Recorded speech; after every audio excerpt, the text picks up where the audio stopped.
Okay, so here's something to think about.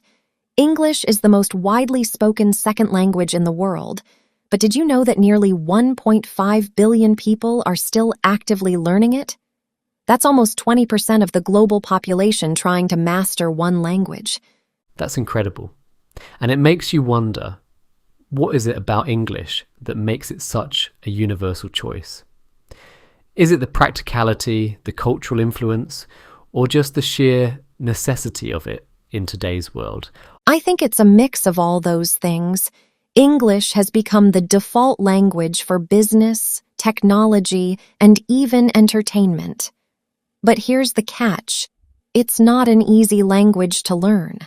Between the irregular grammar, the idioms, and the sheer volume of vocabulary, it's a real challenge for most learners. Right, and I think that's where education comes into play. The way we teach English, or any language really, can make or break the learning experience. It's not just about memorizing words and grammar rules, it's about understanding how to use the language in real world situations. Exactly. And that's something we often overlook in traditional education. We focus so much on the technical aspects of language learning that we forget about the practical side. For example, how often do language classes teach you how to read something like an account statement or write an email? These are the kinds of skills people actually need. That's such a good point. And it's interesting because those practical skills are often the hardest to teach. They require not just knowledge of the language, but also an understanding of the context in which it's being used. It's like learning to read a map.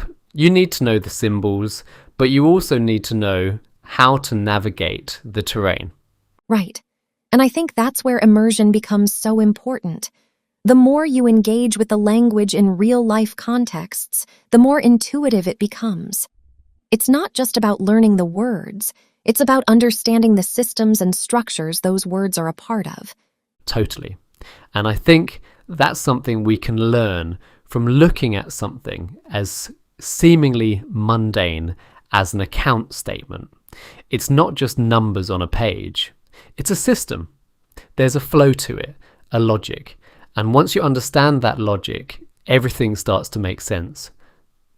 Exactly. And I think that's a great metaphor for learning in general. Whether it's a language, a new skill, or even something like financial literacy, it's all about finding the patterns and making connections. It's about seeing the bigger picture. And, it's interesting because I think that's where a lot of traditional education falls short. We're so focused on teaching the what that we sometimes forget about the why and the how.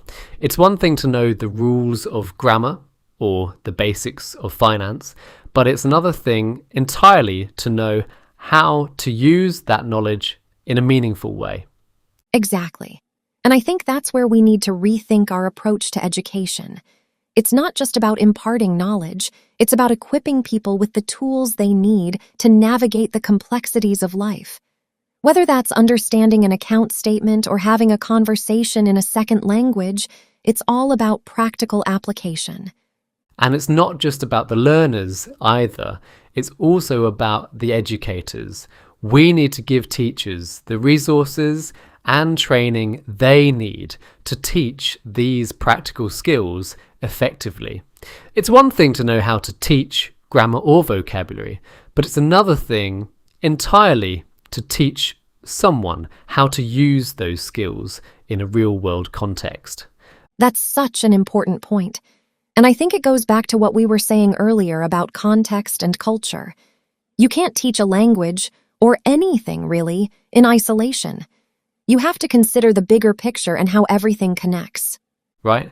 And I think that's where we see the most success in education, when we take a holistic approach and focus on the whole person, not just the subject matter. Because at the end of the day, education isn't just about what you know, it's about what you can do with what you know. Exactly. And I think that's a lesson we can all take to heart, whether we're teachers, students, or just lifelong learners. It's not about perfection, it's about progress. It's about learning and growing and finding new ways to connect with the world around us. Well said. And I think that's a great note to end on. Education, language, learning, it's all about connection. And the more we can foster those connections, the better off we'll all be.